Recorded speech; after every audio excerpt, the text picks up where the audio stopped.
Joining us now from ESPN is none other than senior NFL reporter Jeremy Fowler. Good to see you. How are you, Jeremy?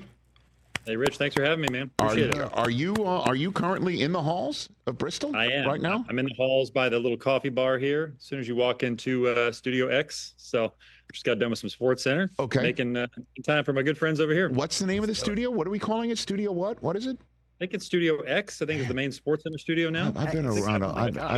I've been around. I've been around in 22 years. Yeah, if I strolled in there, Jeremy, I'd probably need you to be my tour guide. Just take me around and just, I don't recognize what's behind you. Let's start with that. This building is new, but the rest of it is pretty much the same. Is it really? Is it frozen in time? Like if I left a sandwich there in 2002, it might still be sitting there? Is that what you're saying? For sure. Well, the cafe has been upgraded. Like the cafeteria common area is new. Like Building 4, some of those buildings you probably remember are exactly the same. All right, very good. What's going on with Aaron Rodgers as far as we could tell right now, Jeremy? What's happening? So as far as we can tell right now, from what I understand, the Vikings essentially shelved the matter. They thought about it extensively. That would have been a priority for him, is my understanding, just because of the team. You can win a Super Bowl there. So he was kind of waiting them out, had some talks with the Vikings. They discussed it internally, decided let's go with McCarthy as the QB1 for this spring, make sure he's all good for the offseason workouts. Maybe if Rodgers is still available later in the spring or summer, we could revisit. But that seems unlikely at this point. So if we're crossing the Vikings off, he has standing offers, from what I understand, from both the Pittsburgh Steelers and the New York Giants.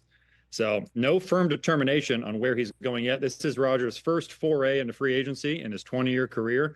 So a lot of people really just don't know what to expect or what he's going to decide or what the timeline really is. I mean, he could drag this out. He could decide in 2 hours.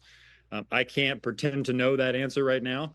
But most people around the league I talked to do believe that the Steelers would be the favorite because they're the better on-field product as opposed to the Giants. My understanding is the Steelers are willing to wait here a little bit and wait out Rodgers and see what he decides. Well, okay, put a pin in that for a second. Did you say Rodgers did have meetings with the Vikings? They did have conversations? They did talk?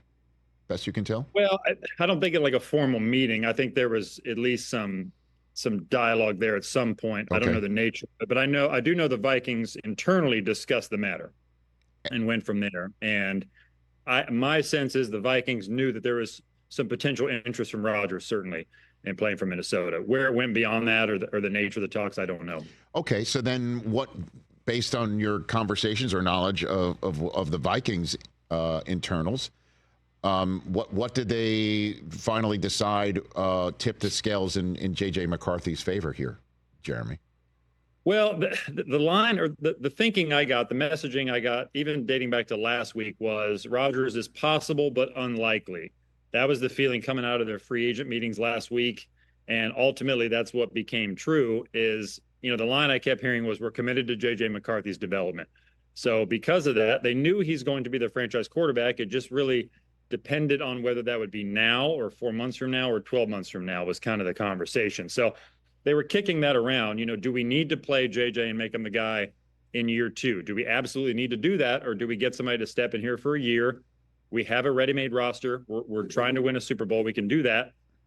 Do we plug in a Rodgers for a year and then go to McCarthy after that? Like, those were some of the conversations that were going on. They ultimately decided, in part because of what McCarthy showed last offseason, last training camp, in some limited preseason action before he got hurt, they were really impressed. So they want to ride that out in the spring, see if he can build off that, and they expect him to. Well, we always hear the phrase, it's a 12:01 league, right, Jeremy? A minute after midnight is when deals get done, and we have to figure out when the midnight is and then wait the extra minute. When is 12:01 for the Steelers on the Rodgers matter? Best you can tell. That's a good question. I think, look, probably the draft. Maybe they're even willing to wait up until the draft. I think regardless, the Steelers are going to look into their draft options and take a hard evaluation of the quarterbacks. If not this year, then next year. They don't have a second-round pick now because of the DK Metcalf deal. So if they don't get Rodgers or they just get impatient, do they take one in the first or third rounds would probably be the conversation. They were in Alabama with Jalen Milroe, had dinner with him. I wouldn't understate that because Pittsburgh actually has a penchant for looking into and drafting guys they have dinner with. Like, it's sort of a tell for them sometimes. So if you're willing to draft a guy like Milroe who needs development and needs to be behind the scenes, But if you can build an offense around him after he waits for 2 years, you could really have something if he develops as a passer, which is a big question now league wide, whether he can do that. But the upside is really intriguing. So, they're going to look at those options hard. I expect in one of the next 2 years, they go aggressively in the draft for a passer. Like, they acknowledge they have to do that. But in the meantime, they are in a position to wait on Rodgers for at least a little while because, they didn't work out with Justin Fields. They gave him a competitive offer, from what I understand. It didn't work out. He went to the Jets. So right now, Russell Wilson would probably be their backup option, but I just don't sense a lot of momentum right there between Wilson and the Steelers reuniting. They have Mason Rudolph on the roster. I'm told they do, at least in a pinch, feel comfortable with him starting games. So they have somebody they're familiar with who's been in the building that they've scouted for years. Like, if he had to play some games in 2025, they feel like that wouldn't be the worst thing. So because of that, they are set up to wait, but I can't imagine they're willing to wait, 3 or 4 months. So I think they're hoping, like everybody else, that there's a resolution at some point in the next days and weeks. All right. So in the meantime, grind tape on the rest of the quarterback class, not named Ward or Shedeur. If Shedeur's there 21st overall at some point, and we'll get to that in a second as a possibility, maybe you hit that, or Dart, or Shuck if you like him a lot, where you draft him in the first round knowing you don't have a 2 and he might not be there at 3 unless Jalen Milroe is a guy that they've identified, and which leads me to the follow-up here.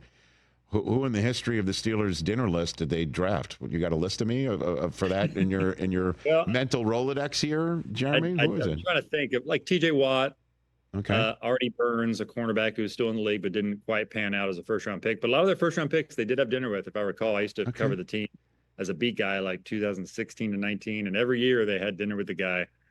So they do have a history of that, for sure. So you're calling restaurants and towns and college towns asking, is there a table for Rooney and Tomlin tonight? And like, you can seriously, you can draw some lines. I love that. Jeremy Fowler here on the Rich Eisen Show. Let's talk about the top of the draft and the Titans' decision. What do you think is going on right now in Nashville, Jeremy? Well, the sentiment league-wide seems to be that Cam Ward would be the guy. Now, I'm told the Titans have not made a firm determination yet. They really want to go through this thorough process, meet with everybody, get on the road. They'll probably do some private workouts with both Cam Ward and Shadour Sanders, and probably Abdul Carter and Travis Hunter and some of those top players. But I do know that Cam Ward's interviews with the Titans went well, that people there felt like he explained his mistakes really well. He came across as coachable. Like, when he answered about why he made a play that didn't work out, or an interception or a fumble, like, he had really clean, good explanations about it that you can coach around. So they feel like not only does he have a lot of athletic ability and upside and the ability to make all the throws, but, he's got a competitive spirit and he wants to get better and wants to learn from mistakes and be a really clean, efficient player at the quarterback position in the NFL. So they feel pretty good about that. Now, does that lean them to make that pick? And have they locked into that? No, I don't think so. But most teams I talk to are loosely preparing for the Titans to go that route. Now, I do think at a point in time in the process, they were intrigued by trading back. So if they feel like they can trade back and still get a quarterback they want, that's an option they would look into. But right now, it does seem the momentum is trending toward Ward. Okay. And what are you hearing on Sanders? As high as 2 and as low as a second round pick? I mean, are you hearing that, Jeremy? What are you hearing about? So it's fascinating to try to dissect that. And I've really been in, like, the free agency haze the last 2 weeks. So I'm now digging back into the draft a little bit. But I would say with Shedeur, it's a little all over the map with how teams feel about him. I do know the Browns, there's some love for Shedeur in the Browns building. How much love, I don't know. But there's, like, they see him as a positive as opposed to, like, somebody they want to knock in the process. Like, they like his sort of computer mind processing ability. They feel like there's some good upside there in what he can do and operate in Kevin Stefanski's offense, which, by the way, Shedeur would be a good fit for Brian Callahan's offense too. So schematically, he makes some sense for some teams. It's just a matter of where they grade him. Do they feel like it's too rich for a quarterback that maybe in last year's draft would be, say, the 5th or 6th option? Is it too rich to take him top 5? But these guys get pushed up. All 3 teams in the top 3 desperately need a quarterback and do not have a solution right now. I do expect the Giants to sign somebody. If they get impatient, it's probably Russell Wilson, who I'm told looks at the Giants as a viable option and has for a while. Joe Flacco, Jameis Winston, but they're going to get somebody if it's not Rodgers. But is that enough? I mean, they still need to sell some hope there, and Shedeur makes some sense for them at 3. So is it too rich? Maybe, but I expect somebody to jump on him. I don't know that I anticipate a huge free fall. If he gets past the quarterback needy teams high, then maybe we see some of that like we did with Rodgers once upon a time 20 years ago. But I'd be surprised based on the current quarterback climate. Well, how much does Kirk Cousins lurk, Jeremy? I mean, the Falcons went ahead and said, throw the $10 million in 2026 log on the fire, whatever. We'll deal with that down the road.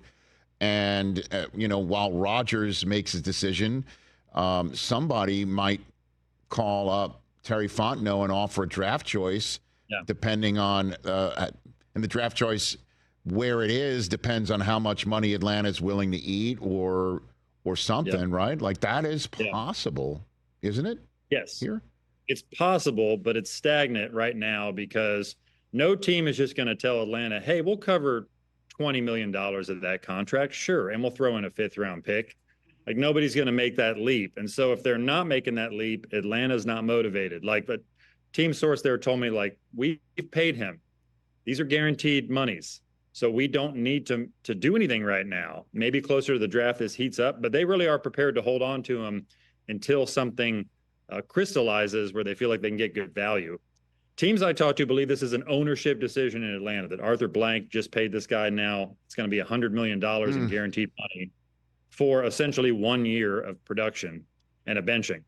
Now, Cleveland to me still looms large here because I do believe, based on what I've gathered, that when he got benched, that Cousins was firmly on their radar. They were going to look at all the quarterbacks with starting potential, but that Cousins makes sense for Kevin Stefanski. Like they looked at that as a realistic option for them potentially. But right now he's just simply not available until Atlanta changes their mind or becomes a little more flexible or aggressive here. But they haven't yet. So until then, Cousins is sort of locked into Georgia and is looking for a new home and can't find one.